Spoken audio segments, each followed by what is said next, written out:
in this video I am going to be showing you how to make Nigerian Chinchin. Nigerian Chinchin is the snack, and I'm sure you're going to enjoy it. You don't need to spend money on it again. All you just have to do is to make your Chinchin and make it dry, put it in an airtight container and eat it. You know, give your friends and families, let them enjoy it. You can even give Christmas gifts. That's an idea. Christmas gift, give it to people, put your name on top of it. Got 300 grams of flour, plain flour. I'm going to have 120 grams of sugar, 1/8 teaspoon of baking powder. So this 1/8 teaspoon of nutmeg. I'm going to mix together because I want it to be evenly distributed. So I'm just going to mix that together. Remember, what I have there is 120 grams of caster sugar, 300 grams of plain flour or all-purpose flour, 1/8 teaspoon of baking powder, and 1/8 teaspoon of nutmeg, grated nutmeg. So fantastic, brilliant. I'm quite satisfied with the mixture there. So what I'm going to add now, I'm going to create a well here, and I'm going to add 1 whole egg in the middle like that. And also, you should just add your 85 grams of margarine. The evaporated carnation milk, we use it a lot in Nigeria. So I'm going to be using 70 ml of that. So that's the measurement I'm going to pour in there. 70 ml or 70 grams of that goes in there. Brilliant. Slowly you start from the middle. Keep mixing the egg and, you know, whisk it with your hands. Make sure your hands are very clean when you do this. Wash them and keep your nails very tidy. And you just mix, you know, mix them together, and you see the final result shortly. We're going to add 1 tablespoon of water, not teaspoon, the tablespoon. Right, so this is what it looks like at the end. So I'm going to set this aside. Thanks for watching.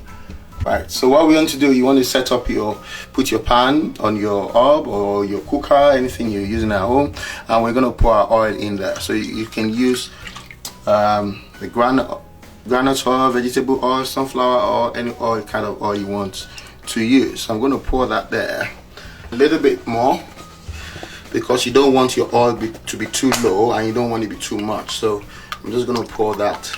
Make sure your oil gets to half of the pot. And that is exactly what we want. Fantastic. And when you're frying, it's important to tell you that you don't want to congest the oil with too much of your cut dough or your cut chinchin. You don't want to do that. You want it to be very few and sparse in your when you're frying them. But when we get there, I will explain that to you when we get there. So what we want to do now is just to make sure you put the oil there. You can do this method, you can use this process while you're mixing, so it's not going to take too long. See you shortly. Thank you. Spread some flour here, rub some flour on your rolling pin and just roll. So you want to roll it as thin as possible. Okay, now as you can see, this is really thin. Now you are surprised that when this gets into the pot, into the frying pot, it's going to kind of rise. So you want to kind of cut it evenly. So try and keep your hands straight as possible. I'm trying to do that here.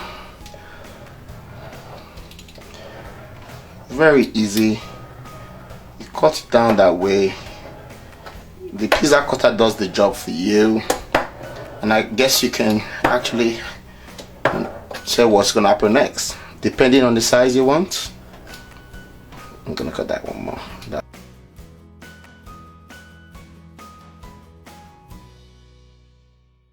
Exactly what we're gonna fry. So I would then take one part of this.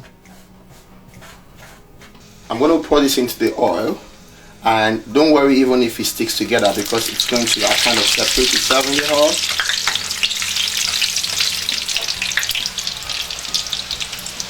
So 2 to 3 spoonfuls is what you need.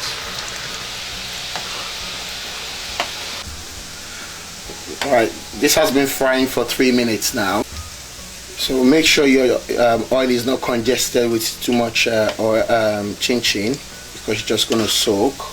So at this point you want this golden brown color, so just keep stirring till you get your golden brown color.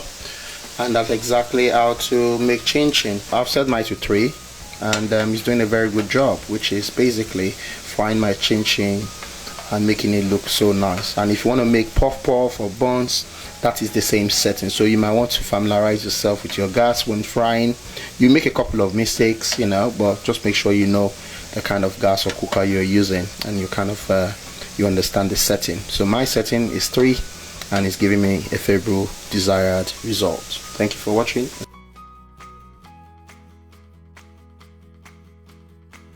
Thank you for watching my video. I'm sure you must have enjoyed watching me make Chinchin. It's been really nice making Chinchin. That's the Chinchin for you. You can join me. I'll take one, you take... I'll take one, you take one too. Well, join me on Instagram. I'm now on Instagram. I was not on Instagram for a long time, so there's some cooking I'll be making. I'll be cooking some food that the video will not be on YouTube, but I'll be taking a snapshot of it and putting it on Instagram. I think a lot of people on Instagram have delayed it for a long time. So if you go to Instagram and search for Nigerian cuisine with no N, Nigeria cuisine, and same thing on Facebook, give me some likes on Facebook as well. I'm making some more videos now. And to the 20,000 subscribers, thank you so much. I appreciate you all, and I love you all. Seriously. Yeah, that's it. To the next video, I want to say thank you and udabo, meaning bye bye.